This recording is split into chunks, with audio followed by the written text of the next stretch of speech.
오늘부터 역대상의 말씀을 살펴보게 됩니다.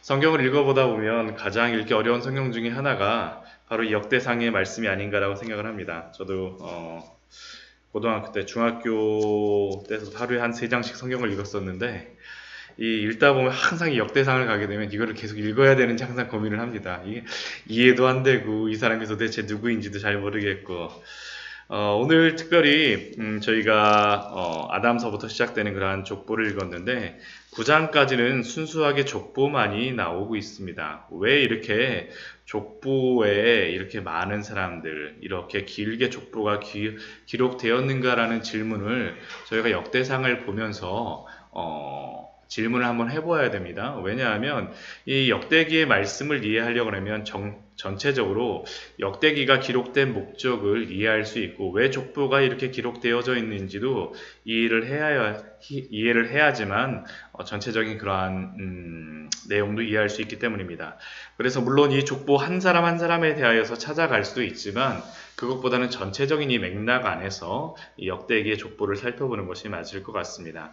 역대기는 특별히 역대상과 저희 성경은 역대상과 역대하로 다 나누어져 있지만 역대상과 역대하는 원래 하나의 한 권의 책으로 다 기록되었습니다. 그런데 이걸 나누어서 저희가 보고 있지만 이 역대기의 가장 끝에 말씀을 보게 되면 역대하 36장 22절 23절 말씀이 나오는데 그 말씀의 내용이 무엇이냐 하면 바사의 고레스 왕 원년에 여호와께서 예레미야 입으로 하신 말씀을 이루시려고 근데 이루시려고 하는 것이 무엇입니까?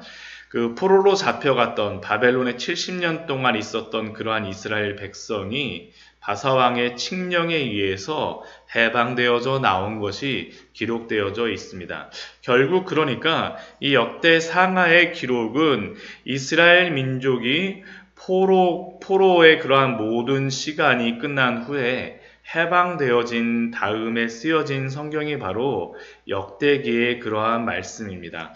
거의 동일한 그러한 말씀이 바로 그 열왕기 상하의 그러한 말씀이라고 할 수 있는데 열왕기 상하는 이게 끝나는 게 조금 더 틀립니다. 열왕기 상하 같은 경우에는 그 가장 뒤에 말씀을 보게 되면 무엇으로서 끝나냐 하면 유다의 왕 여호야긴이 사로잡혀갔는데 바벨론의 어떤 왕이 에윌므로닥이 그를 불러갖고 자신의 상에서 먹게 하였다라고 이야기합니다. 거의 동일한 역사인데 두 개가 쓰여지는 시점이 조금 더 틀리죠. 그렇다면 이들이 질문하고 있었던 이스라엘 백성이 질문하고 있었던 그 질문이 서로가 틀리다라는 것입니다. 이 열왕기 같은 경우에는 이들의 질문이 무엇이었습니까?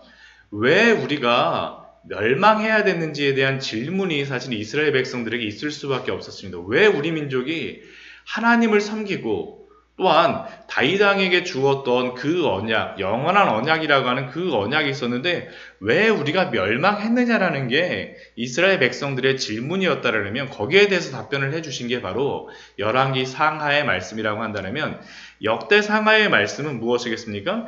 일단 해방은 되었습니다. 그 질문은 가지고 있지만 해방이 되어지고 난 후에 그렇다면 하나님의 그러한 그 해방이 되어지고 났다라면 우리가 죄에 대하여서 그 이스라엘 백성들이 그 전에 지었던 죄에 대하여서 일단 값을 치르긴 하였는데 이 값을 치른 것이 충분한가라는 그런 질문이 그들에게 있습니다. 그러니까 이게 자신의 조상들의 죄로 인하여서 죄를 받았던 그러한 것으로서 우리가 이제 더 이상 그 죄를 받을 필요가 없는 것인가? 또한 그 안에는 어떠한 내용이 있냐면 우리가 구원받은 하나님의 백성으로서의 정체성을 아직도 가지고 있는가라는 질문이 이 역대 상하가 끝나고 난 다음 포로 후기의 사람들에게는 있습니다.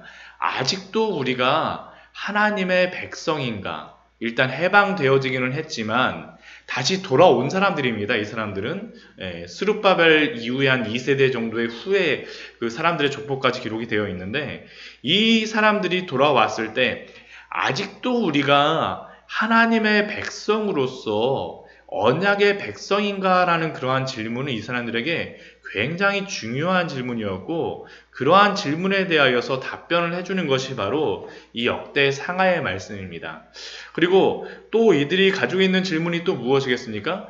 해방되어져서 돌아왔는데, 그렇다면 예전에 하나님께서 주셨던 그 다윗의 언약들이 아직도 우리에게 성취되어지고 있는지, 성취되고 있다라면 어떻게 해야지 예전에 하나님이 주셨던 그 놀라운 은혜, 또한 그 나라를 다시 회복할 수 있는가라는 게 바로 이 역대기의 말씀을 보았던 사람들, 또한 그들에게 답변을 주시고자 했던 그러한 말씀이 바로 이 역대상하의 말씀입니다. 그래서 족보가 굉장히 이렇게도 많이 길게 기록이 되어 있습니다.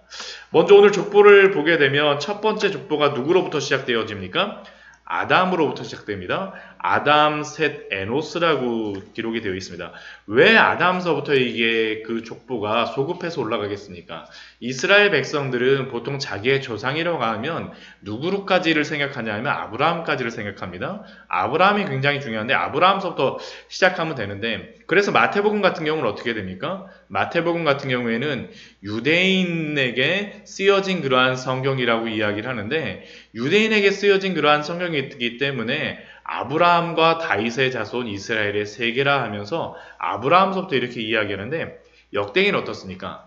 아담서부터 시작하고 있습니다. 아담서부터. 결국 이 이야기는, 이 의미는 무엇이겠습니까? 아담 위에는 누가 있습니까? 하나님이 주관을 하시는 거죠. 역사의 주관자가 누구라는 겁니까? 하나님이시다라는 것을 이 역대기의 말씀을 통하여서 분명히 처음부터 선언하고 있는 겁니다. 너희가 비록 나라가 멸망하였지만 그러나 역사를 주관하는 것은 너희의 조상들도 아니었고 너희의 족보도 아니었었고 너희가 가지고 있던 그러한 율법도 아니라 역사를 주관하시는 분은 하나님이시라는 거죠. 하나님. 내가 바로 역사를 주관하는 하나님이다. 그러면 이 의미 속에는 무엇이겠습니까? 내가 지금도 너희의 역사를 주관하고 있다라는 것을 역대기의 말씀을 통하여서 알려주시는 겁니다. 지금도 하나님께서 역사하시고 주관하시는 그 하나님의 은혜, 그것을 너희가 알아야 된다라는 것이 바로 역대기에서 말씀하여 주는 그 은혜입니다. 사실은 은혜이죠. 하나님이 오늘도 주관하신다. 포로기 이후에 돌아왔던 그 사람들, 돌아오기는 했지만 온 이스라엘 백성들도 아닙니다. 그 중에 일부의 그러한 백성들만 돌아왔습니다. 그들에게 아직도 내가 너희의 주인이고 지금도 역사를 주관하시는 그 하나님은 다윗에게 주셨던 그 언약, 아브라함에게 주셨던 그 언약을 지금도 신실하게 이행하신다라는 것이 바로 오늘 말씀 처음서부터 드러나는 그러한 은혜입니다. 그래서 이 역대기의 말씀, 아담으로부터 시작된 그러한 말씀이 4절 말씀에 보면 누가 나옵니까? 노아와 셈과 함과 야벳은 조상들이라 하면서 나오죠. 근데 이 노아 이후에 그 5절서부터 28절까지의 말씀, 27절까지의 말씀을 보게 되면 이 노아의 세 아들에 대한 족보가 기록이 되어 있습니다. 그 먼저 야벳에 대한 그러한 족보가 5절서부터 7절까지가 되어 있고, 그 다음 함에 대한 자손의 족보가 8절서부터 16절까지 되어 있고 17절서부터 그 27절까지는 셈에 대한 그러한 족보입니다. 그런데 여기서 빠진 사람들이 있습니다. 아담에게서 시작되어지는 그러한 또 하나의 계열이 있었죠. 셋과 누가 있었습니까? 가인이 있었습니다. 아벨은 죽고 증기, 숨이라고 하는 아벨은 죽고 하나님의 그러한 택하신 그러한 계열인 셋과 또한 그의 아들들의 그러한 기록만 남아있죠. 가인의 계열은 삭제되어 있습니다. 하나님이 역사를 주관하시는 것을 이스라엘 민족들에게 보여주고 있는 것이죠. 그들이 물론 그 가인의 계열이 그 창세기의 말씀을 보면 훨씬 더 과학도 발전하고 훨씬 더 문명을 이루고 있습니다. 그럼에도 불구하고 노아를 통하여서 이루어지는 그러한 백성들, 하나님이 선택하시고 하나님이 역사를 주관하심이 분명히 드러납니다. 그래서 5절 말씀에서 나오는 그 야벳의 자손들은 누구입니까? 사실 야벳의 자손들은 저희가 읽어보긴 하지만 이 사람들이 성경에 아주 그렇게 뭐 이 종족들과 이 나라가 많이 나오진 않습니다. 이 나중에 이제 뭐 조금씩 나오긴 하지만 이들이 성경과는 많이 관련이 되어지지 않아요. 이들은 유러피언 종족들, 백인들과 관련된 그러한 사람들이라고 한다면 그 뒤에 8절 이후에 나오는 그러한 자손들, 이들이 함의 자손들인데 이들은 아프리카 지역에 거주하였던 그러한 사람들입니다. 이 사람들은 구스, 미스라임, 붓, 가나안 이렇게 해서 8절서부터 시작하죠. 구스는 뭐 성경에 굉장히 많이 나오는 그러한 사람입니다. 지금으로 따지면 에디오피아라고 하는데 그 에디오피아하고 아주 직접적인 그러한 것은 아니라고 볼 수 있을 것 같고요. 성경에서 그 많은 학자들이 이야기하기를 구스는 이집트의 남쪽에 있는 그러한 지역에 있었던 나라라고 하고 미스라임은 어디냐 하면 저희가 잘 들어보진 않았지만 굉장히 잘하는 그러한 민족입니다. 이집트입니다. 이집트. 애굽 민족이 바로 미스라임입니다. 그리고 붓과 가나안이 있는데 이스라엘 민족과 가장 많이 부딪히는 그러한 종족이 누구냐 하면 바로 가나안 종족들이죠. 가나안 종족들. 이스라엘 땅에 살았던 사람들, 젖과 꿀이 흐르는 가나안 할 때 그 사람들이 바로 가나안 사람들입니다. 가나안 사람들. 근데 가나안 사람들은 그 가나안이라 그랬고 모두 있는 게 아니라 그 밑에 여러 종족들이 있었습니다. 그 이스라엘 안에 있었던 여러 시돈, 헷, 여부스, 아모리, 기르가스, 히위 이러한 종족들은 하나님이 가나안에 가서 너희가 정복할 그러한 종족, 민족의 그러한 목록들에 나오는 그러한 사람들이 바로 이 가나안 백성들입니다. 그리고 또 유명한 그러한 종족이 또 나오죠. 12절 말씀을 보면 그 바두루심과 가슬루임과 갑도림을 낳았으니 블레셋 종족은 가슬루임에게서 나왔으며 저희가 성경에서 이스라엘 다윗 시대에 계속 이스라엘과 부딪히는 종족이 바로 이 블레셋입니다. 이 블레셋도 누구와 관련이 되어 있습니까? 함 종족과 관련이 되어 있는 거죠. 함 종족.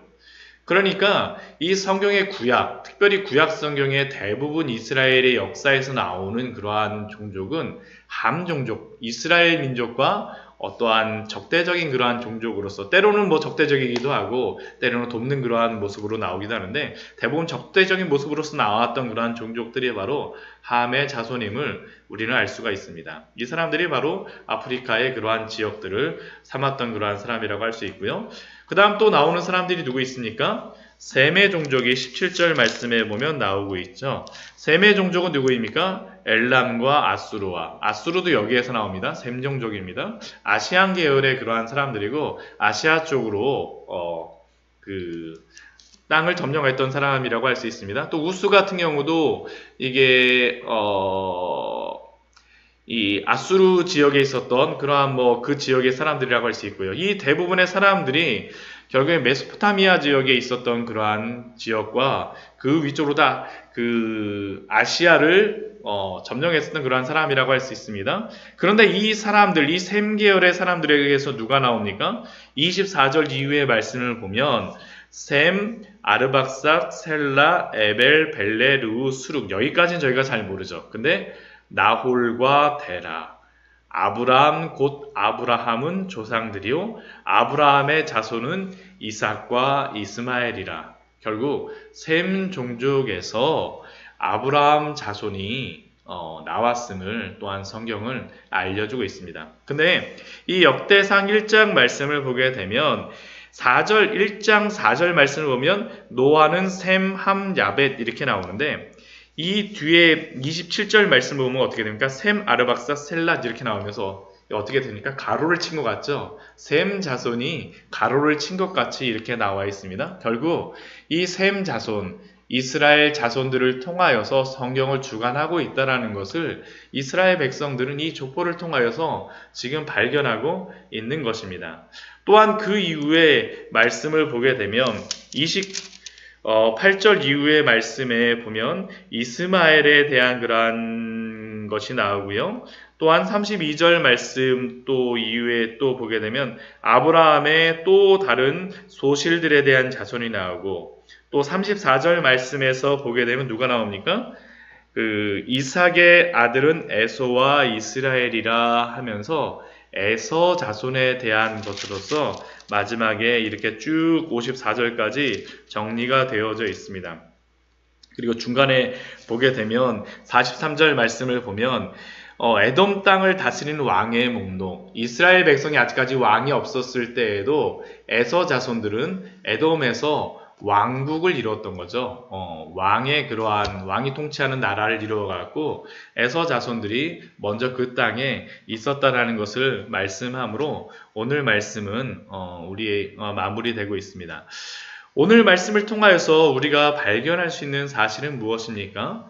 하나님이 통치하신다라는 것을 우리가 분명히 알 수가 있죠. 오늘 말씀을 잘 보게 되면 철저하게 하나님이 통치하신다라는 관점에서 기술되어져 있습니다. 역대기에서 아담으로부터 역사를 기록하는 이유도 아담으로부터 역사를 시작하게 하신 분이 하나님이시라는 것을 알 수 있고, 4절에서 노아와 세 아들의 족보만이 기록되어져 있는 것도 그 시대 훨씬 더 발달된 문명을 가졌던 가인의 후손들이 나오지 않는 이유도 하나님이 선택하신 사람들을 통하여서 역사를 이루어 가신다는 거죠. 그리고 이렇게 하나님이 역사를 주관하신다는 사실은 역대기가 기록되어졌던 시대, 여전히 이 족보에 나온 많은 족속들과 나란히 경쟁을 하며 또한 그들에게 아직도 압제를 받고 식민지로서 살아가고 있었던 그 이스라엘 백성들에게 그럼에도 불구하고 내가 역사를 주관하니 너희들은 그 역사를 주관하는 내 안에 있으라는 것이 바로 하나님이 우리에게 말씀하시는 겁니다. 한때는 니무롯과 같은, 저희가 보진 않았었지만 니무롯과 같은 영웅 호걸들이 그 세상을 지배한다 할지라도 역사의 주인은 하나님이셨습니다.